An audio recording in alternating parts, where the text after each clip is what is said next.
प्रमाणे पप्पा लक्ष्मीला सकाळ सकाळ भेटायला आलेले होते, कारण की जोपर्यंत तिला बघत नाही तोपर्यंत त्यांचा दिवस जात नाही.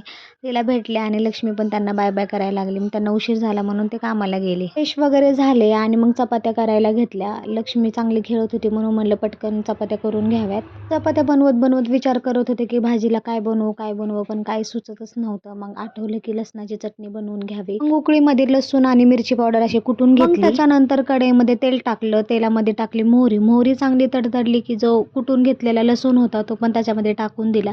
चांगलं फ्राय करून घेतलं. त्यानंतर मग त्याच्यामध्ये शेंगदाण्याचा कूट टाकला. कूट टाकल्यानंतर सगळं फ्राय करून घेतलं आणि चटणी तयार झाली आहे. आलोकला शाळेत सोडायला निघाली होती. मग आलोकने दुकानामधून हा छोटासा फॅन्टा घेतला होता, जो की खूपच छान वाटत होता. आणि हे दोघे भाऊ मस्त गप्पा मारत मारत चालले होते. त्यांना म्हणलं पटापटा चला ना, तर शाळेत जायला खूप उशीर होईल.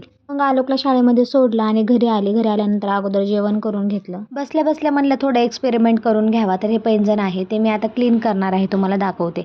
एका पातेल्यामध्ये पाणी टाकलं. त्याचे चांगलं गरम झालं की त्याच्यामध्ये थोडासा निरमा, कोलगेट आणि चायपत्ती ॲड करून चांगलं त्याला उकळून दिलं. उकळल्यानंतर हे जे पैंजण आहे ते त्याच्यामध्ये टाकून दिले आणि 10 मिनिटं अजून त्याला चांगलं उकळून दिलं. 10 मिनिटानंतर पैंजण बाजूला काढून घ्यायचे आणि एका ब्रशने त्याच्यामध्ये राहिलेली घाण काढून घ्यायची आणि एका चांगल्या पाण्यामध्ये स्वच्छ करून घ्यायचे. आणि पैंजण तुम्ही बघू शकता खूप छान आणि क्लीन झालेले आहेत. मी अशी नेहमीच घरीच करते. ज्वेलरी शॉपमध्ये पण जाण्याची गरज नाही. तुम्ही पण नक्की ट्राय करून बघा.